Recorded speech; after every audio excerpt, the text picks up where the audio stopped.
organization, the Democratic Party is prone to hypocrisy.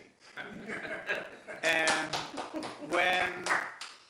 when Julian Assange was an equal opportunity exposer and chose to release information about the Democratic National Committee, and people have speculated and tried to excuse Hillary Clinton's defeat and laying her failure to campaign in key states at the feet of Julian Assange, as if he was the problem.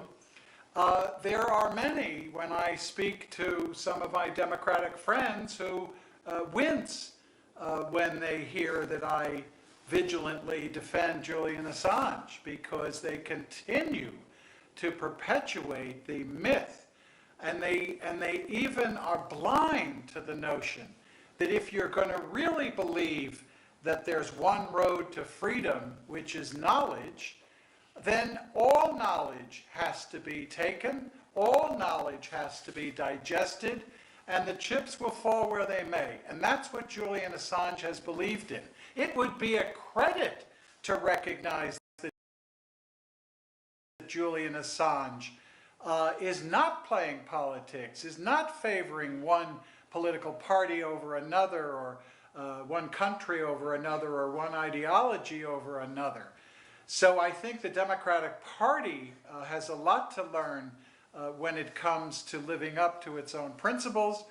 Julian Assange would be such an important step forward for this Department of Justice, this administration, and elected officials in California and in all the states and cities that these gentlemen have visited. There is a tragic, shameful silence across the political spectrum in the United States, and I hope anyone on the Democratic Party that listens to Amy Goodman, and anyone in the Republican Party that listens to Tucker Carlson should take their cue and begin to speak up in favor of Julian Assange.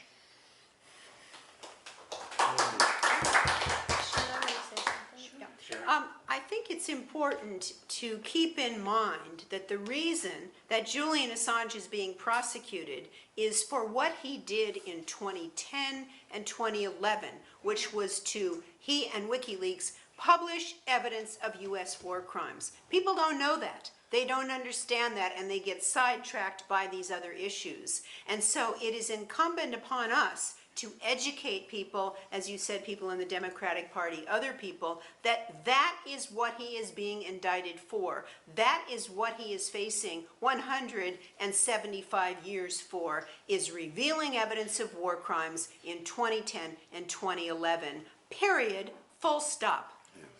Since we're in a room with journalists, I have seen an attacks of accusations of being funded by the Russian government, being funded by Assad, being, agents of Kremlin or China. As a journalist, this has been incoming attacks on a lot of us here right now in this room, I'm sure. And so and this is to the defense or the family, with the advent of the technocratic takeover too, with the social media giants and Google and YouTube censoring us from reporting what is the truth in a way that is, like Julian, non-biased, and holding both sides of the aisle and all sides accountable. What do you suggest journalists do when they want to speak the truth, but they're afraid of the backlash? There's a lot of fear among independent media because of all of this happening to us, and I think more journalists would actually have the integrity to actually speak out if they actually felt that they had resources and they had support. You want me to answer that? Well, we've been at this for 3 years now. This is the 5th tour. When we first started back in Canberra 3 years ago, I just dragged a barrister friend up to Canberra who's got a lot of bonhomie, and we went around to the parliamentarians and we managed to get 2 on board. 3 years later, here we are. Worldwide movement. I just think to rely upon gigantic organisations that have a particular ideology and are associated in an embrace with the government, like Google and Facebook. Facebook is capped now at $1 trillion.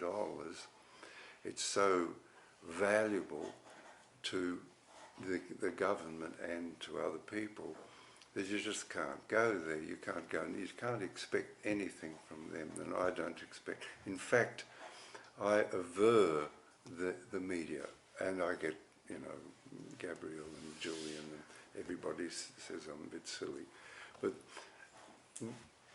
and that phenomenon I first saw with Beppe Grillo and the Five Star Movement. He's had this very clever computer AI expert, Roberto Casaleggio. He's dead now, but they averred the media, held meetings like this, said their bit, and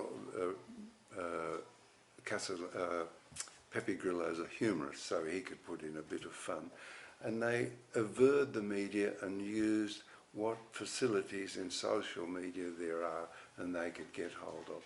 They built in a couple of years from 2% support to 27.5% support and moved into government.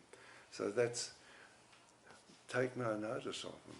I don't take any notice. I don't rail against Facebook. I know the phenomenon is, if you read some of the cables from Tunisia, the Tunisian government had open source, and the ambassador, the United States ambassador, went to the leader, Ben Ali. He said, look, if you want to be close friends with the United States and we'll look after you and it will be a friendly association, you'll change from open source to Microsoft. Mm-hmm. These organisations are integral to the empire that the United States is. So I don't expect anything from them. Mm-hmm. Everything that was in Germany, we built with Sevim Dagdalen, who's a member of parliament. She's on the left. However, she's a practical parliamentarian and knows that to get support, you follow the centre line because that's where power is. If you want to solve a problem, you get both sides together. Yeah. If you want to begin a new ideology, well, you buy yourself. But in our case, in Gabrielle and my case, we want to solve a particular problem, and for that we need to move carefully along the centre line, wear a tie, be polite. Is that a helpful answer, I hope? Yes. So. Ruth had a question. Yes, prior to when the Barack Obama administration, in retaliation for the presentation of collateral murder and in retaliation for Julian's telling the truth or publishing the truth, prior to when it got the Swedish government to investigate him, did it ever occur to you or to your knowledge to Julian that the U.S. government would go so far in violating the U.S. Constitution and the First Amendment? Well, I spoke to Julian back then, and a thought occurred to me that these people will shoot you, but I'm not going to tell a child of mine that what you're doing will get you shot or get you pushed off a bridge, particularly when he's taking on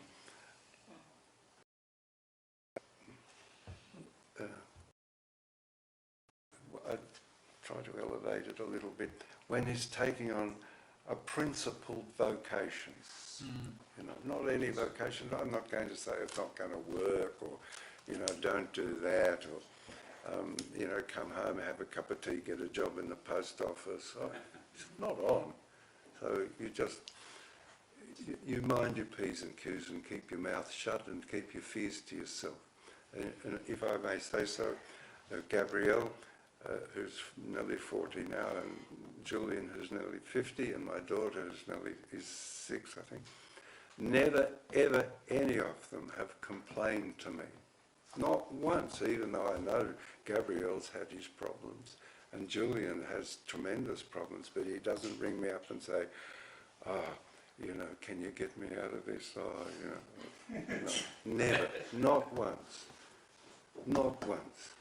So that strength of spirit, gathers together Gabrielle and Julian and myself and a little girl. That strength of spirit holds us together despite what may eventually happen. In spite of what may eventually happen, we will transcend through spirit. All right.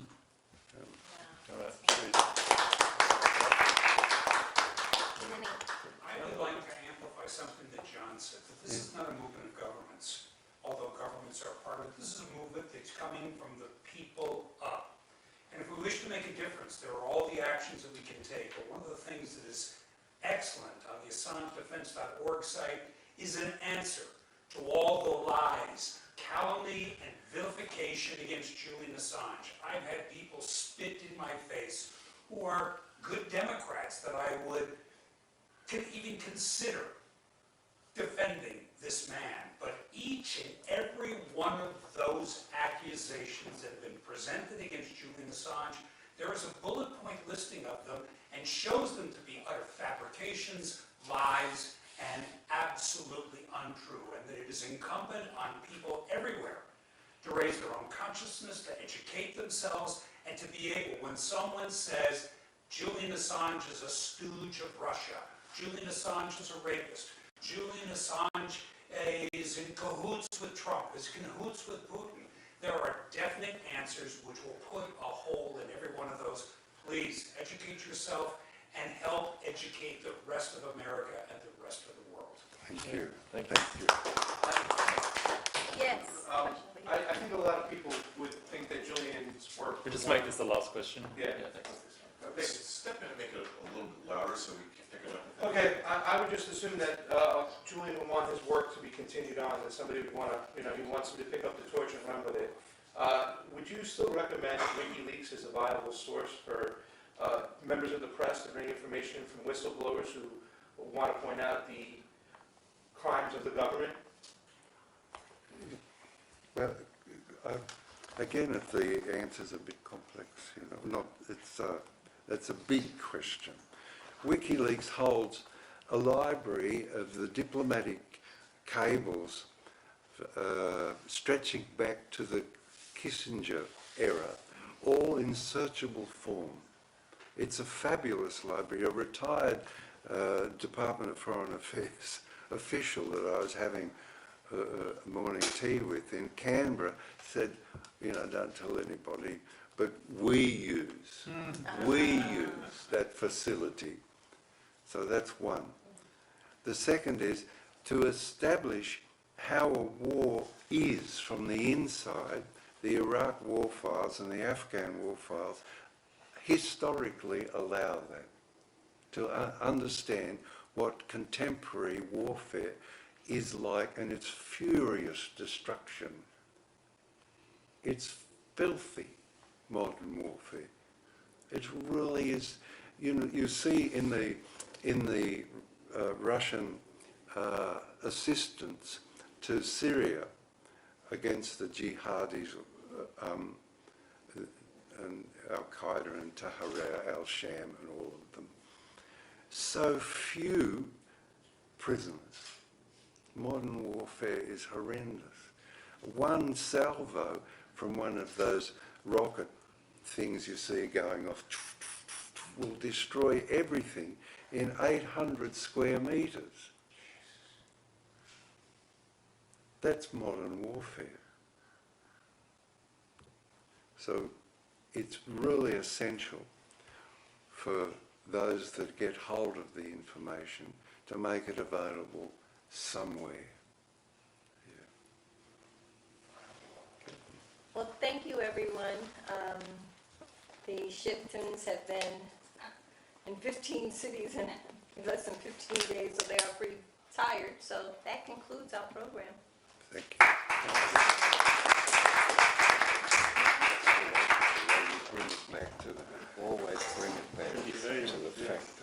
That's what it's It's all about work product. That's right. That's what it's about. And that's what they can't tolerate. And the violation of the